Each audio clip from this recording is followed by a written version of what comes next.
कैसा है? बहुत है। एकदम जैसी मेरी मम्मी बनाती है। तुम्हारे पापा को जलेबा पसंद है क्या? मेरी फैमिली में सबको जलेबा बहुत अच्छा लगता है।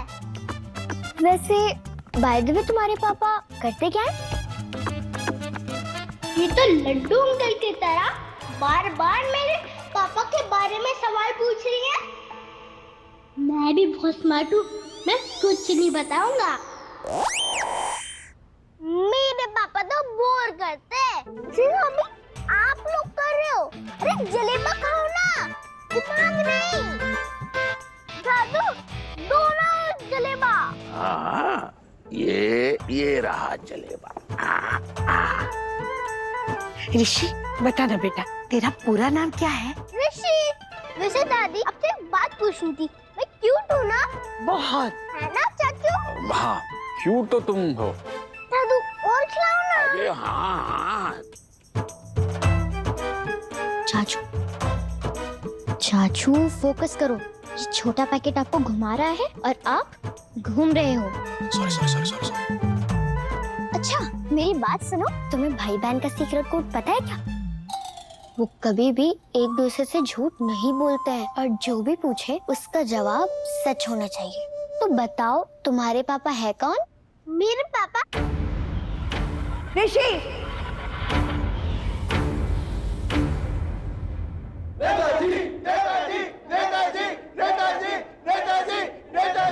इतना गिर चुके हो कि सीधा कुश्ती पे उतर है। तुम तो जानती हो सुमन, मुझे हारना बिल्कुल भी पसंद नहीं, बिल्कुल तुम्हारी तरह। इसीलिए सुमन इंदौरी तुम्हें दो चॉइस देता हूँ, या तुम मुझे सच बता दो कि ऋषि मेरा बेटा है कि नहीं है, या फिर हार मान लो। अब दोनों सूरतों में जीत जो होगी वो सिर्फ और सिर्फ मेरी होगी, या तो सच जान के या फिर तुम्हें हरा के। सपने देखते रहिए क्योंकि जीत तो मेरी होगी।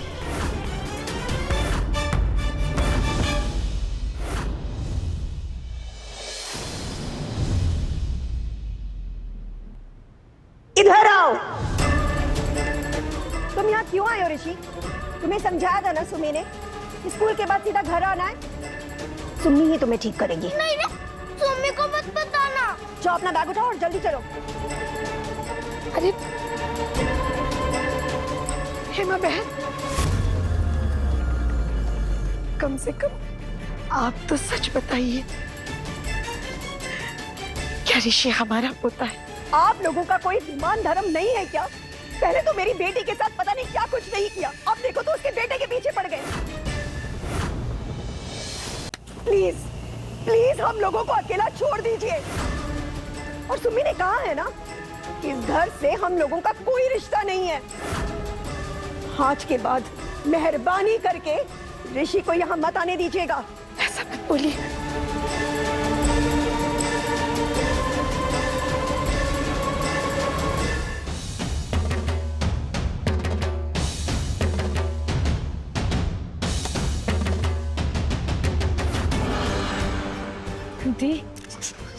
सॉरी। पर आपको पता है, मुझे ना घबराहट सी हो रही है, इन दोनों को देख के बैड फीलिंग आ रही है। बैड फीलिंग तो मुझे भी आ रही है। अगर तीर्थ भैया सुमन से लड़ने गए हैं तो आई एम श्योर उसका कोई ना कोई रीजन जरूर होगा।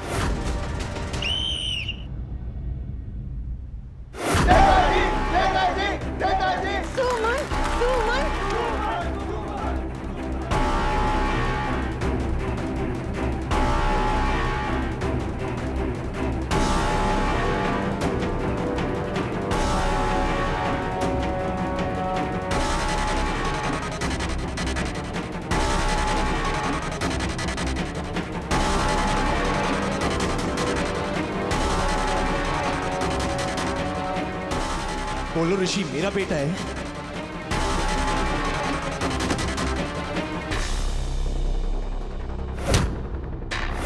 बोलो ऋषि मेरा बेटा है।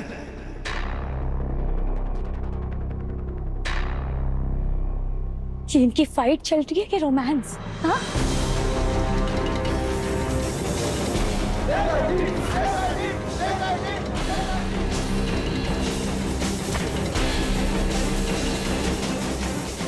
बोलो ऋषि मेरा बेटा है कि नहीं?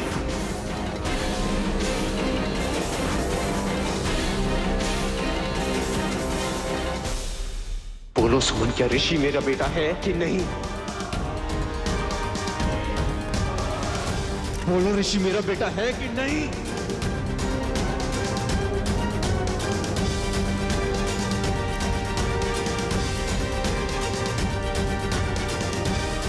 बोलो सुमन, जवाब दो, क्या ऋषि मेरा बेटा है कि नहीं? बोलो सुमन। नहीं है वो तुम्हारा बेटा।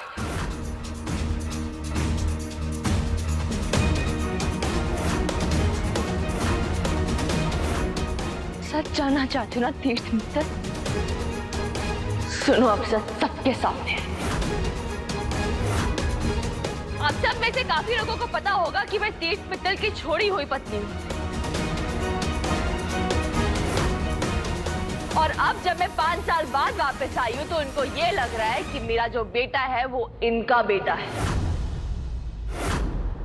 तो इसलिए मैं आज बता दूं सबके सामने कि ऋषि तीर्थ मित्तल का बेटा नहीं है।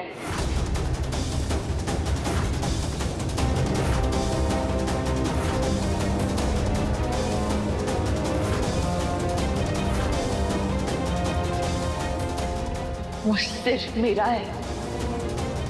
ऋषि से तुम्हारा कोई भी रिश्ता नहीं है। आपकी तो पुरानी आदत है ना, चुनावी फायदों के लिए रिश्तों को, अपनों को इस्तेमाल करना।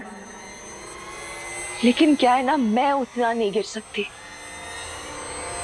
इसलिए आखिरी बार बता रही हूँ आपको कि ऋषि को अपने आप से और अपनी पॉलिटिकल दुनिया से अपने फायदे के लिए इस्तेमाल करने से दूर रखिए, वरना मुझसे बुरा कोई नहीं होगा।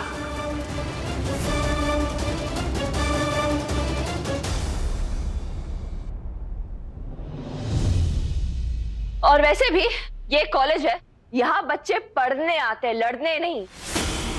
हम क्या सिखा रहे हैं उनको कि लड़ो आपस में, कुश्ती करो? गलत है ये।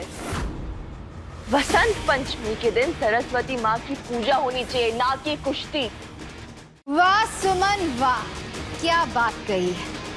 मोड़ मोड़ पे संस्कार, परंपरा की बातें करने वाली सुमन इंदौरी को ये नहीं पता कि कुश्ती भारत में सदियों से चली आई परंपरा ही है। परंपरा तब है जब कुश्ती अखाड़े में खेली जाए, एक खेल की तरह। लेकिन जब कुश्ती को एक पॉलिटिकल पार्टी अपनी हार या जीत का सिंबल बना देगी, अपनी पॉपुलैरिटी का सिंबल बना देगी, तो वो खेल नहीं, परंपरा नहीं, पॉलिटिक्स ही है। कॉलेज में स्टूडेंट्स सीखने आते हैं, पॉलिटिक्स करने नहीं। यहाँ पर हमें स्टूडेंट्स को पढ़ना सिखाना चाहिए, लड़ना नहीं। ये सिखाना चाहिए कि बल से बड़ी सोच होती है। फिर होगा ना बराबरी का मुकाबला। युवा पार्टी वालों,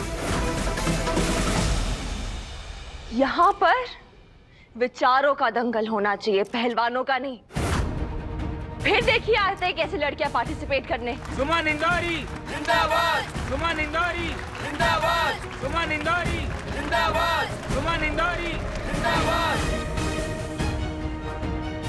अनबिलीवेबल सुमन, खुद लड़कर अब बराबरी की बातें कर रही हो।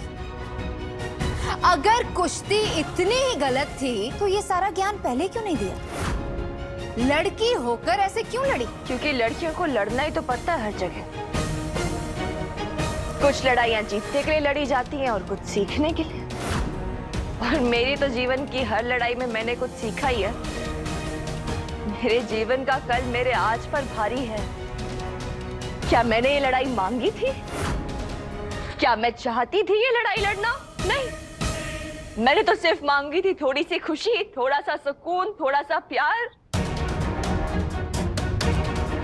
मैंने बस मांगा था एक अच्छा प्यार करने वाला।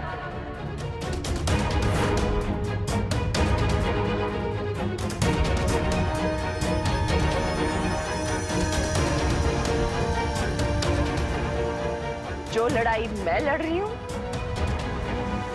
मैं नहीं चाहती कोई और लड़े।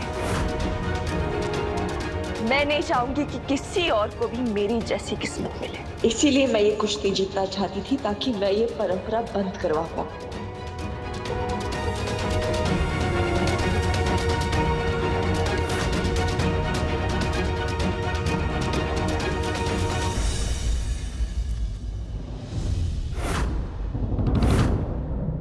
जब दिल का दर्द आंसुओं से टपकने लगे ना, तो उसे छुपा के रखना जरूरी नहीं होता।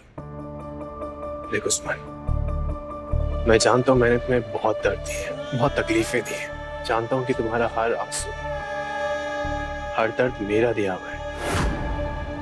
मैं तुम्हारा गुनहगार हूं, इसलिए तुम्हें जो भी मुझे कहना है तुम कह सकती हो। तुम्हें जो भी करना है तुम कर सकती हो। मैं उफ तक नहीं करूंगा। प्लीज सुमन, इस दर्द के साथ जीने की आदत मत डालो प्लीज। मेरे पास कुछ नहीं है कहने को। आज सुमन, मुझे तुमसे वो बात कहनी है जो 5 साल से अपने सीने में दबा के रखी है मैंने। सुमन, मैं जानता हूं कि मैंने तुम्हारा दिल तोड़ा है, पर ट्रस्ट में अपना भी ना जोड़ के नहीं रखा है। मेरा भी दिल करोड़ों लाखों टुकड़ों में ना फैल चुका है। तो हर बार उस टूटे दिल से एक ही आवाज आती है, तुम्हारी। सिर्फ एक बात मुझे बार बार सुनाई देती है कि मैंने तुम्हें सच क्यों नहीं बताया।